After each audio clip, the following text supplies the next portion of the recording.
But up next, our special coverage on Iraq. A side of Iraq unfamiliar to many Americans. No flak jackets required. Hedge funds looking to make money on the frontier. Our first installment of our special report series is next. Today we begin our series on assignment Iraq, an in-depth look at the investment opportunities there. But we can't start without taking a closer look at the sacrifice. Since the war began, there have been 4,352 American casualties. 4,200 of those were post-mission accomplished. 118,000 American troops are still serving in the country. Those numbers are staggering. And for that sacrifice to pay off, Iraq's economy must succeed. It's growing at a reported rate of 8%, which is one of the best track records in the world. Unemployment, though, still at a sky-high level of 18.2%. So the question is it time to invest in Iraq, to invest in helping win the peace? Did you know that right now some hedge and mutual funds are getting into Iraq? They're not waiting. We went with them.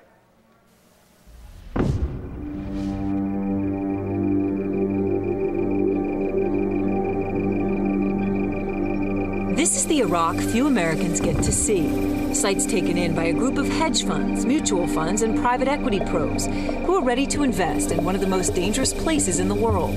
We traveled with them. David Grayson is the leader of the expedition. He's a wanderer by trade and a seasoned Wall Street pro. After a career that included stints at a New York Stock Exchange brokerage and ABN AMRO, he spent the past 15 years building his own firm. Auerbach Grayson now does trades across more than 120 emerging markets. Developing markets is where all the growth is. You have capitalism overtaking markets where communism or socialism existed before. Grayson spends nearly 100 days a year on the road. So why Iraq? Why Iraq particularly? Probably because it has such negative press that it's nice to come here and be able to see real growth, real infrastructure. These investors are eager to find opportunity and see Iraq. Here in Erbil, the capital of the Kurdistan region, they explained they want to be first. They're curious, and they're not afraid to get out there and see it for themselves. Between them, they've been to more than 220 countries, and one of them doesn't even keep track. This region of Iraq considered the most secure. And while our group wore suits, not flak jackets, armed security guards did travel with them. Our first stop, Kurdistan's Board of Investment. Is there a risk that some of the violence and ethnic strife and... As a citizen as a Kurd, I'm telling you that we are sick of fightings and hearing about violence. Nick Paget runs a hedge fund focused only on frontier markets, those that aren't developed enough to make the cut for emerging. He spends a lot of time in difficult places in Africa and South America. Maybe that's why, after our convoy got in a high-speed fender bender, he wasn't afraid to risk his life for an in-transit conversation. I actually had never left the country until I was 23 years old, and I was on a work assignment in the Philippines, and that really piqued my interest of why different countries develop at different rates. If we fast forward, in 2005, my wife and I took a trip around the world. We went to 65 countries. This was his first trip to Iraq, but he's already done stock trades here, and 1% of his fund is invested here. We think it's early enough, you actually have the chance to make several times your money. Everyone knows Iraq has oil, the world's fourth largest reserves. But oil wasn't front and center for these investors. That's why they visited AsiaCell, the biggest Iraqi cell phone company. Dr. Diyar Ahmed is the CEO. I think the capacity and investing in fiber optic backbone in Iraq is the next oil in Iraq. Iraq needs bandwidth. That's the only way the country can communicate and up its mobile phone usage.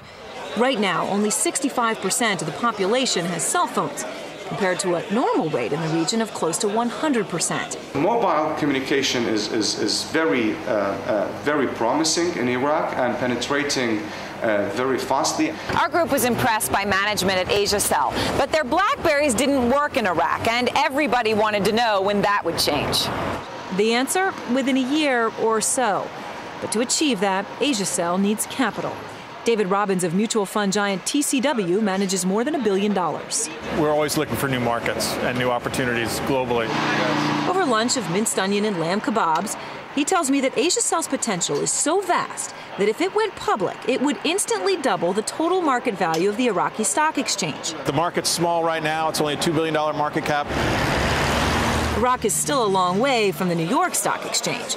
Trading is electronic, but the exchange in Baghdad only opens for 2 hours a day, 3 days a week. Grayson believes the future is much bigger than the 94 small companies listed on the fly-by-night market. There are individuals who are speculating. Just a few days before heading to Iraq, he brought the chairman of North Bank, Iraq's biggest, to meet with investors in New York. So all the infrastructural projects are yet to be invested in. You can go into practically any kind of fields and you'll see the doors are open. And in the eyes of our intrepid group, Iraq is a legitimate place to put money now. The managers are much more skilled than I ever expected. They're much more sophisticated. They're very smart. Our trip a rare look at the challenges of post-war economies. Iraq needs investment to become stable, but investors want stability to invest money. These are the type of opportunities you want to be able to get in early. I think America is going to have a long-term relationship with this country. So I think American companies are going to continue to have advantages. For Shwan Taha, the Iraqi broker who helped organize the trip, the mission was not just financial. It was patriotic. I'm probably not the best person to talk about Iraq because I love it too much, you know. So I'm too much of a patriot, you know. But let's look at it very realistically. Where in the world today can you have massive returns, right? Knowing the risks, right? A sentiment that left our group silent for a moment, as we saw in their eyes the realization that money can make a difference. And that is the first of our series on investing in Iraq.